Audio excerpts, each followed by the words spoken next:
warahmatullahi wabarakatuh. Selamat pagi, salam sejahtera untuk kita semua. Kami dari kelompok 1 Zoologi Vertebrata akan menampilkan video pembelajaran yang berjudul Pisces. Adapun anggota kelompok 1 ada saya sendiri, Eda Anggraini. Saya Jeremy Jawi. Saya Dian Widianiko. Saya Fadila Nur Aziza. Dan saya Jovana Manisalago. Mari kita simak video pembelajaran mengenai Pisces berikut ini. Pengertian Pisces. Pisces adalah kelompok hewan vertebrata bertulang belakang yang hidup di air dan bernafas menggunakan ingsan. Dalam kualifikasi zoologi, Pisces dikenal sebagai kelompok ikan yang menjadi salah satu vertebrata paling beragam di dunia. Ikan dapat hidup di perairan air tawar, air asin, maupun air payau. Kemudian ada karakteristik utama Pisces. Pisces hidup di perairan, dapat ditemukan di sungai, danau, rawa, laut, hingga samudra. Pisces juga bernapas dengan ingsan. Ingsan berfungsi mengambil oksigen yang terlarut di dalam air. Pisces memiliki sirip untuk bergerak.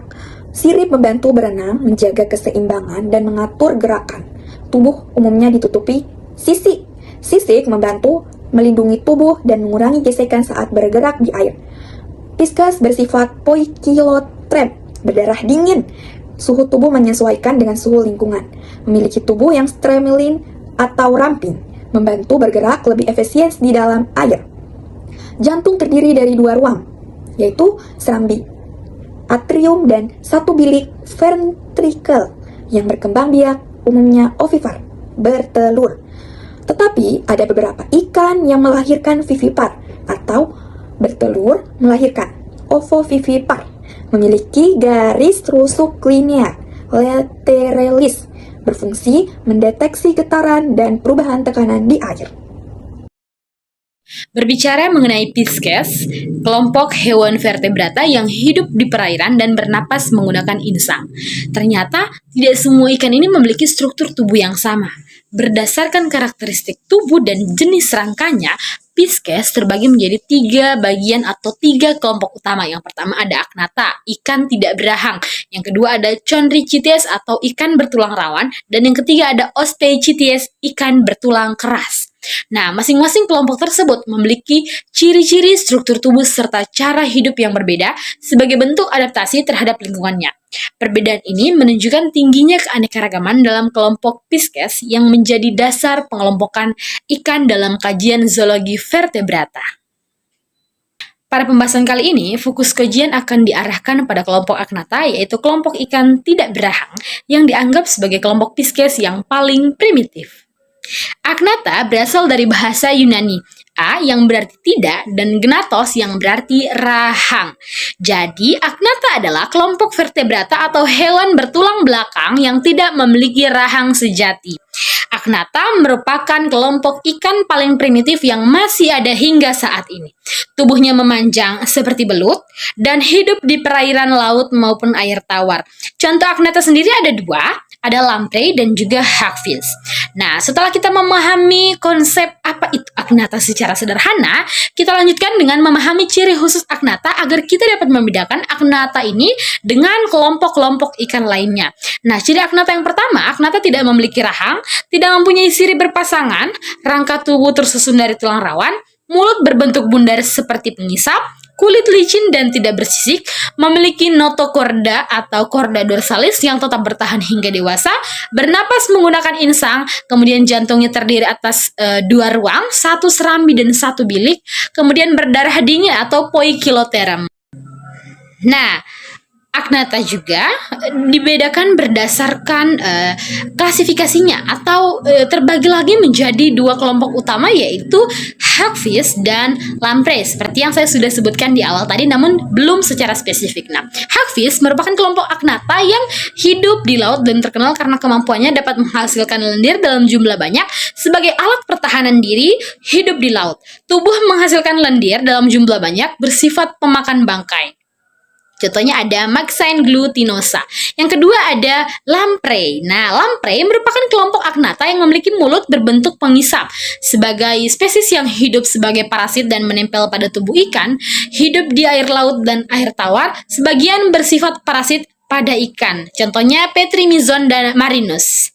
Nah, Agnatha juga memiliki struktur tubuh yang menunjukkan bahwa ini nih kelompok ikan tidak berahang atau Agnatha. Bagian-bagiannya tersusun sederhana namun tetap mendukung kehidupannya untuk hidup di perairan laut. Bagian-bagian tersebut meliputi ada kepala yang memiliki mata sederhana, mulut berbentuk lingkaran, kemudian tubuh memanjang seperti belut, tidak memiliki sisik. Kemudian insangnya digunakan untuk bernapas dan memiliki beberapa celah insang. Dan yang terakhir ada ekor. Ekor ini yang berfungsi sebagai pergerakan Agnatha yang membantu pergerakan Agnatha saat Agnatha berenang. Dan habitat Agnatha. Nah, Agnatha ditemukan di berbagai jenis perairan, baik di laut maupun di air tawar.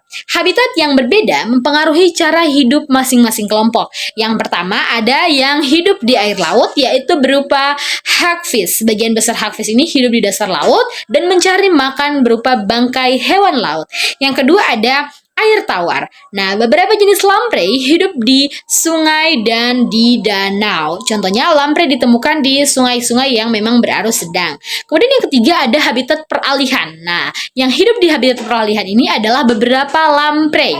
Tapi mereka bermigrasi ke sungai untuk berkembang biak. Contohnya, lamprey dewasa yang berenang dari laut menuju sungai saat musim reproduksi. Kemudian, cara hidup dan pola makan Agnatha. Cara hidup Agnatha berbeda sesuai dengan jenis dan habitatnya. Ada yang berperan sebagai pemakan bangkai dan ada pula yang berperan sebagai parasit. Kita mulai dari hagfish.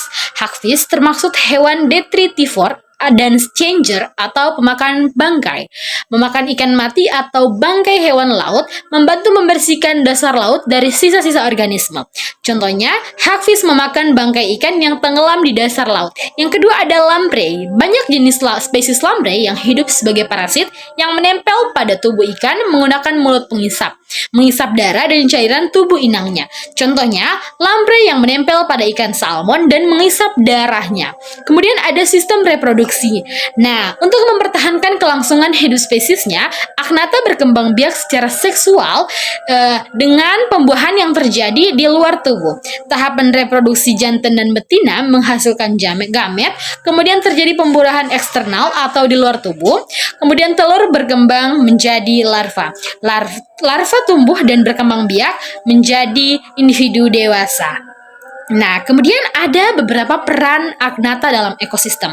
Sebagai bagian dari ekosistem perairan, Agnatha memiliki peranan yang dapat memberikan dampak positif maupun negatif terhadap lingkungan dan organisme lain. Yang pertama ada peran positif Agnatha sebagai pembersih lingkungan. Contohnya ada hagfish yang membantu menguraikan bangkai hewan laut sehingga tidak menumpuk di dasar perairan. Kemudian menjaga keseimbangan rantai makanan. Agnatha menjadi bagian rantai makanan dan membantu menjaga keseimbangan ekosistem perairan. Kemudian salah satu sumber positifnya juga, Agnatha dijadikan sebagai sumber penelitian ilmiah. Agnatha digunakan dalam penelitian untuk mempelajari evolusi vertebrata. Nah, kemudian dalam peranan negatif, Agnatha berperan sebagai parasit pada ikan beberapa jenis lamprey dan dapat merugikan ikan karena mengisap darah dan cairan tubuhnya. Yang kedua, mengganggu perikanan di beberapa wilayah. Lamprey dianggap hama karena dapat menurunkan populasi ikan yang bernilai ekonomis. Selanjutnya ada Chondrichthyes. Chondrichthyes termasuk hewan vertebrata atau hewan yang memiliki tulang belakang. Chondrichthyes adalah kelompok ikan yang rangka tubuhnya tersusun dari tulang rawan. Nah, bukan tulang keras seperti ikan pada umumnya. Contoh dari Chondrichthyes ini ada ikan hiu, ikan pari, dan chimera. Ciri utama Chondrichthyes adalah rangkanya tersusun dari tulang rawan, kemudian kulitnya kasar karena ditutupi oleh sisik, memiliki 5-7 celah insang, dan tidak memiliki gelembung renang. Nah, sebagian besar Chondrichthyes hidup di laut dan memiliki indera penciuman yang sangat tajam untuk mencari mangsa. Kemudian, selanjutnya, Chondrichthyes dibagi menjadi dua kelompok utama, yaitu Elasmobaranchi, contohnya ikan hiu dan ikan pari, kemudian Holocephali, contohnya ikan chimera. Perbedaan utama dari keduanya terletak pada struktur insang dan bentuk tubuhnya. Kelompok Elasmobaranchi, seperti ikan hiu dan ikan pari, dia memiliki 5-7 celah insang yang terbuka dan terlihat dari luar, sedangkan kelompok Holocephali atau ikan chimera memiliki insang yang tertutup oleh lipatan kulit, seperti penutup insang pada ikan bertulang sejati. Kemudian, selain itu, Kelompok Holosefali itu memiliki kepala yang lebih besar dan ekor yang panjang, serta ramping. Selanjutnya, struktur tubuh kondriktis. Umumnya berbentuk ramping dan aerodinamis, sehingga memudahkan mereka bergerak dengan cepat di dalam air. Nah, rangkanya tersusun dari tulang rawan yang lebih ringan dan lentur dibandingkan tulang sejati, tetapi tetap kuat untuk menopang tubuh. Mereka memiliki beberapa jenis sirip yang berfungsi untuk berenang dan menjaga keseimbangan serta mengarahkan gerakan. Kemudian, untuk bernapas, kondriktis menggunakan insang yang terletak di sisi kepala. Selain itu, mereka memiliki gigi yang tajam dan tersusun dalam beberapa baris.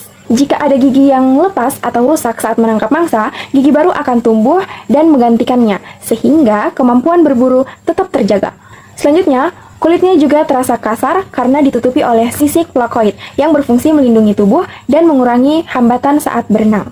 Nah, sebagian besar kondriktis hidup di perairan laut, mulai dari tepi laut hingga laut dalam. Namun, ada beberapa jenis hiu yang dapat hidup di air tawar atau di daerah muara sungai, yang merupakan pencampuran antara air laut dan air tawar. Kemudian, sebagian besar dari kondriktis ini hidup sebagai pemangsa atau predator. Mereka memakan ikan, udang, cumi-cumi, dan hewan laut lainnya. Namun, ada juga beberapa kondriktis yang memakan plankton dengan cara menyaring air laut. Nah, kondriktis ini memiliki beberapa sistem organ yang membantu mereka bertahan hidup di lingkungan perairan. Yang pertama ada sistem pernapasan. Sistem pernapasannya menggunakan insang yang berfungsi mengambil oksigen dan air, kemudian melepaskan karbon dioksida. Air masuk melalui mulut atau lubang spirakel, kemudian melewati insang untuk proses pertukaran gas.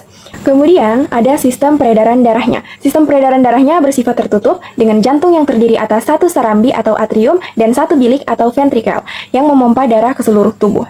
Nah, sistem sarafnya berkembang dengan baik, terutama pada bagian otak yang mengatur penciuman dan penglihatan.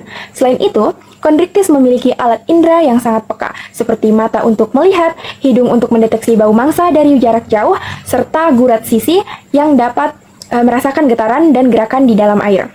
Kemudian ada sistem reproduksinya. Nah, sistem reproduksinya berlangsung secara seksual dengan pembuahan internal, yaitu pembuahan terjadi di dalam tubuh betina. Jadi ikan jantan memiliki alat khusus yang disebut clasper untuk menyalurkan sperma ke tubuh betina. Nah, beberapa jenis kondriktis ini berkembang biak dengan cara bertelur, sementara jenis yang lainnya melahirkan anak. Nah, ada beberapa contoh hewan yang termasuk kondriktis.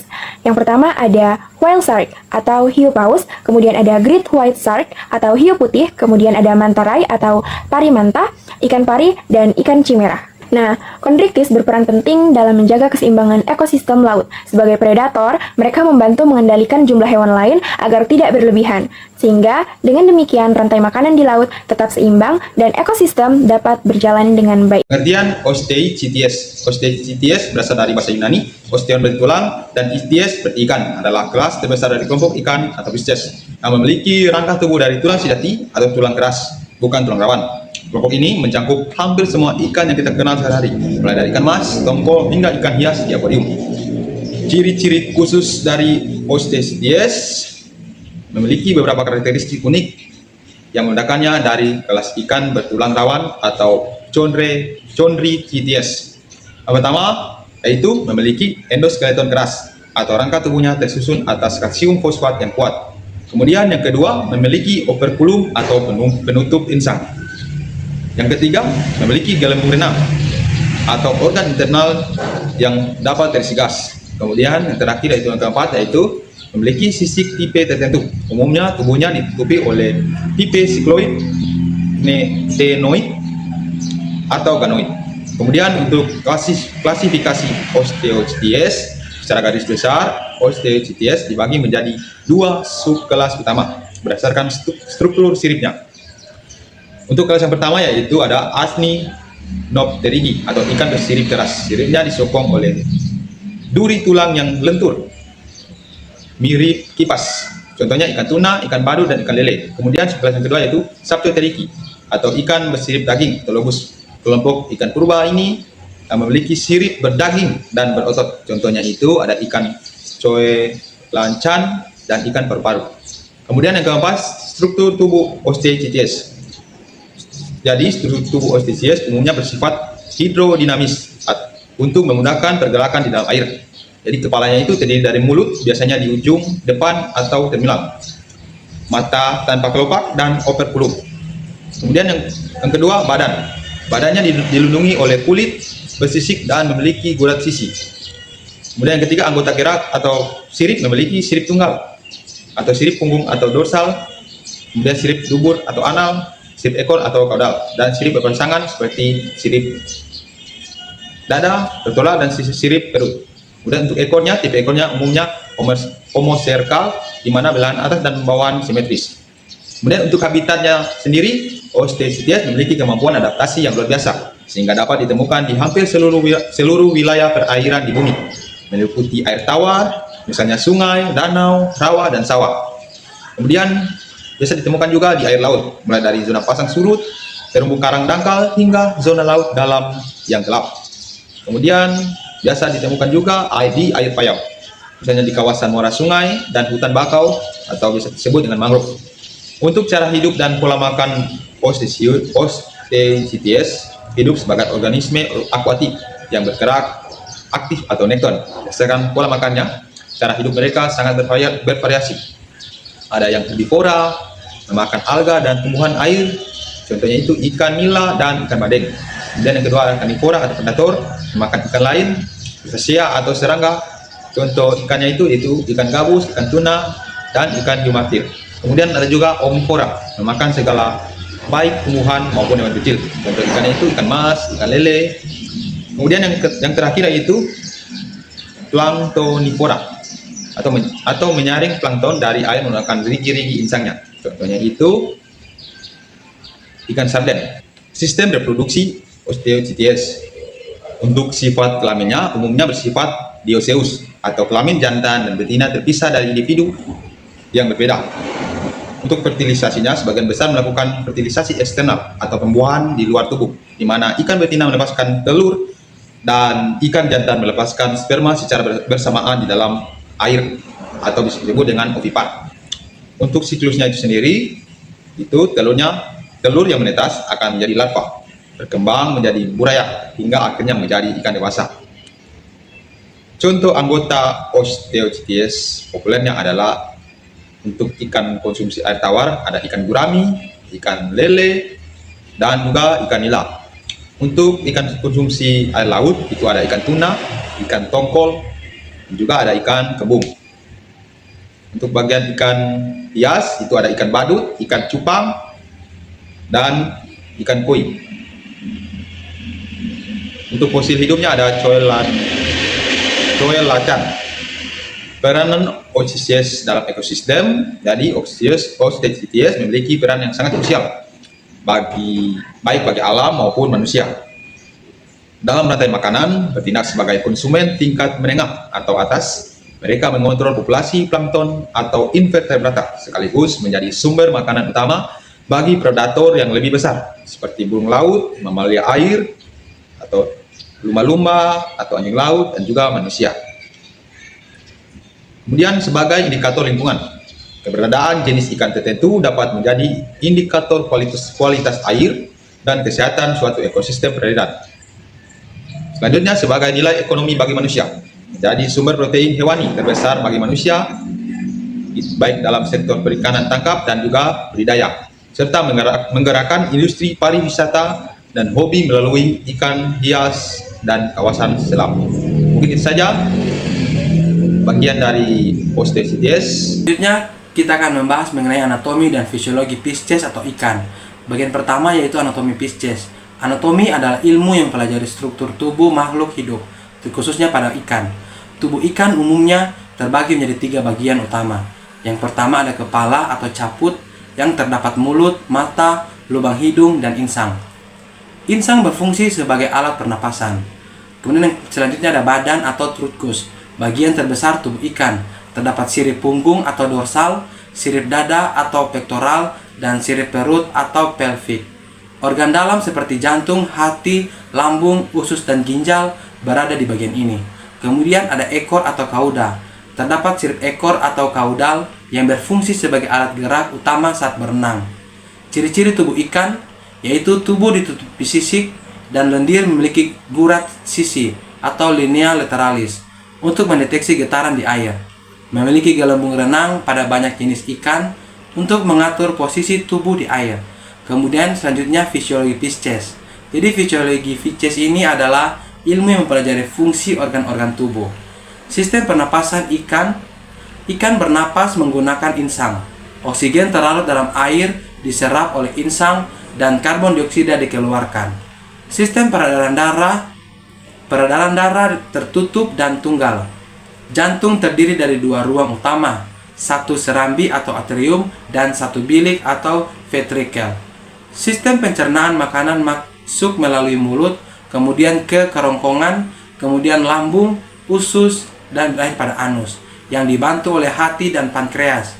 Sistem ekskresi ginjal berfungsi menyaring zat sisa metabolisme dan menjaga keseimbangan dan garam serta air. Sistem saraf dan indera terdiri atas otak, sumsum tulang belakang, dan saraf.